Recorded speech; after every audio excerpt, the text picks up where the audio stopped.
त्रिविक्रम भारती नावाचा जो एक गृहस्थ होता, तो भगवान नृसिंहाचा एकांत भक्त होता, एकनिष्ठ भक्त होता. तो भगवान नृसिंहाशिवाय दुसऱ्या कुठल्या देवतेला मानत नसे. आणि मग त्याच्या कानावर महाराजांची कीर्ती गेली की असे असे नृसिंह सरस्वती गाणगापूरला आलेले आहेत, तर आपण त्यांचं दर्शन घ्यावं. तर तो म्हणाला की मी फक्त नृसिंहालाच मानतो, त्याच्यामुळे मी इतर कोणाचं दर्शन घेणार नाही. परंतु तो जेव्हा पूजेला बसला तेव्हा त्याला मानसपूजेमध्ये नृसिंहाच्या ठिकाणी नृसिंह सरस्वतींचा भास झाला. आणि मग त्यांना कळलं की नृसिंह सरस्वती आणि भगवान नृसिंह एकच आहे. आणि म्हणून मग ते महाराजांना शरण आले आणि मग त्यांनी महाराजांची उपासना सुरू केली.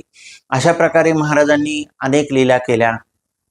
नरसोबाच्या वाडीतली एक लीला जी आजकाल भक्तांच्या सुद्धा संदर्भात आहे की तिथे एक गृहस्थ निर्धन होता आणि त्याच्या दारामध्ये घेवड्याचा वेल होता आणि त्या जर समजा त्याला काही भिक्षा वगैरे मिळाली नाही तर तो घेवड्याच्या वेलाची भाजी करायचा आणि त्याच्यावर त्याचा उदरनिर्वाह चालायचा. महाराज एकदा त्याच्या ठिकाणी आले आणि तिथे आल्यानंतर महाराजांनी काय केलं की तो जो घेवड्याचा वेल होता तो उपटला आणि उपटून टाकून दिला. त्याच्यानंतर त्याची जी पत्नी होती त्या पत्नीने महाराजांना खूप शिव्या दिल्या. परंतु तो जो यजमान होता तो यजमान म्हणाला की अगं ते संन्यासी आहेत, त्यांची ही कृती अयोग्य नसणार, त्याच्यामध्ये काहीतरी त्यांचा हेतू असेल.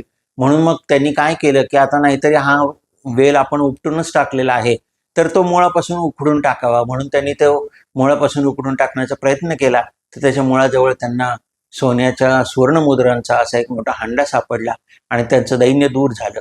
आणि मग ते महाराजांना शरण आले. मग महाराज म्हणाले की ही वार्ता तू कोणाला सांगू नको. म्हणून मग महाराजांनी ती वार्ता गुप्त ठेवली. आणि मग अशा पद्धतीने आज सुद्धा जर कोणाला पैशाची अडचण असेल कुठल्या भक्ताला किंवा त्याच्याकडे लक्ष्मी येत नसेल, लक्ष्मी जर त्याच्यावर अप्रसन्न असेल तर लक्ष्मी प्रसन्न होण्यासाठी 18व्या अध्यायाचं वाचन करतात, जेणेकरून लक्ष्मी त्यांच्यावर प्रसन्न होती आणि त्यांची आर्थिक अडचण होती ती दूर होते. म्हणजे 14वा आणि 18वा अध्याय आहे. हा 14व्या आणि 18व्या अध्यायाची प्रचिती आजचा समाज किंवा आजचे जे भक्त आहेत ते आजही घेऊन येतात.